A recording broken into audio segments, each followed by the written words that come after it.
Hi, my name is John Lake, and first off, I'd like to thank everyone for listening to me speak today. And what I'm going to talk about today is the rhetorical analysis of Barack Obama's acceptance speech titled The American Promise, which he gave on August 28, 2008.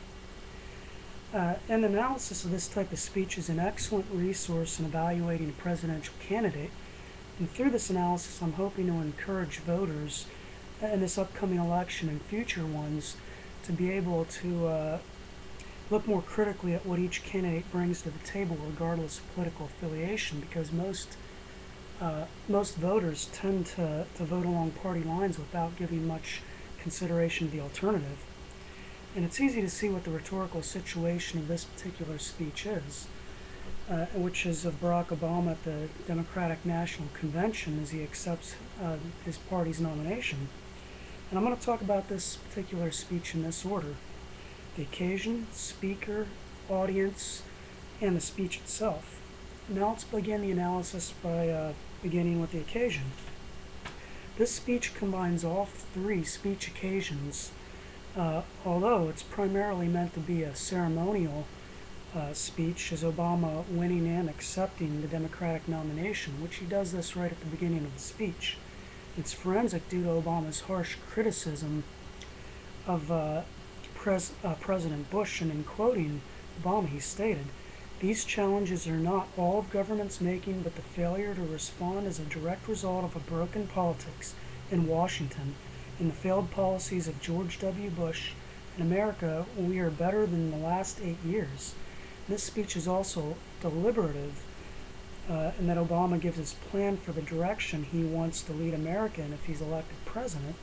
And again, I quote Obama as giving an example, "And I'll invest $150 billion over the next decade in affordable, renewable sources of energy, wind power and solar power, and the next generation of biofuels, an investment that will lead to new industries and 5 million new jobs that pay well and can't be outsourced."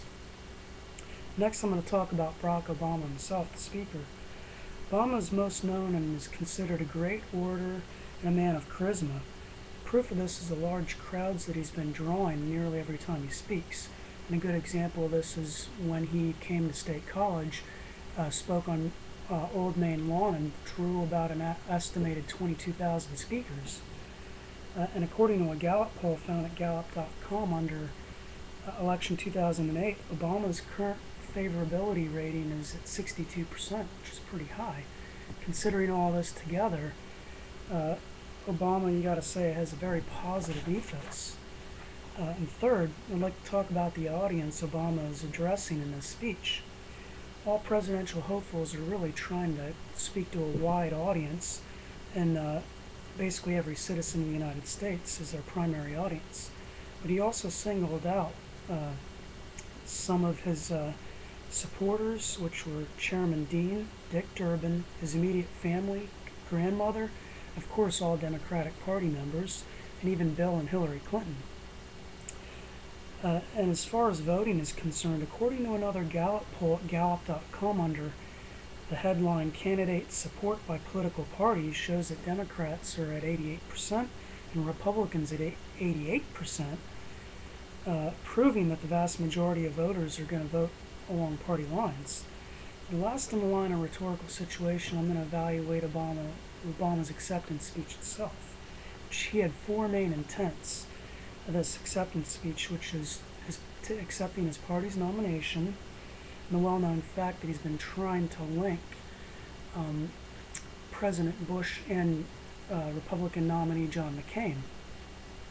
And quoting Obama, he stated, "Senator McCain likes to talk about judgment, but really, what does it say about your judgment when you think George Bush has been right more than 90% of the time?" The third intent was to lay out his agenda if he's elected President of the United States.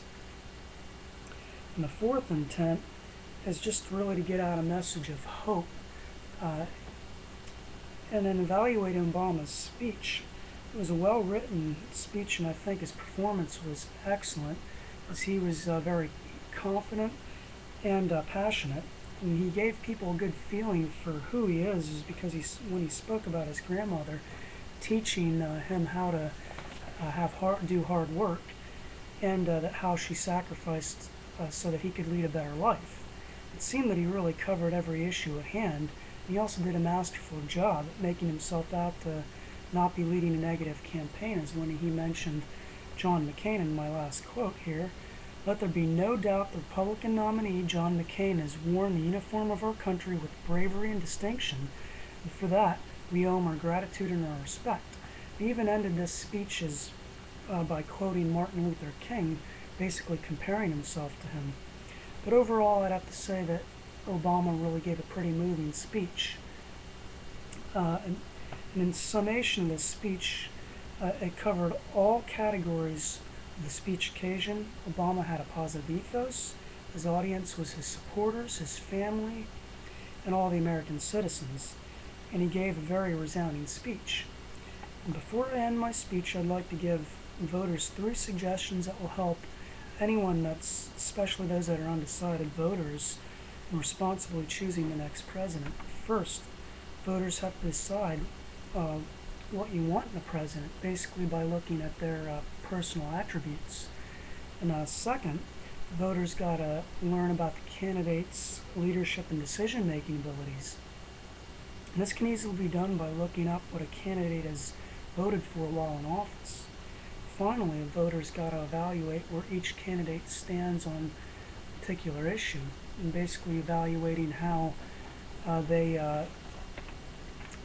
how close they resemble your beliefs and values. With these 3 suggestions, I hope that voters will look beyond political affiliation and give an honest look at each candidate. And analyzing a candidate's acceptance speech can be really an excellent place to start with this. Thank you for taking your time to listen to me speak.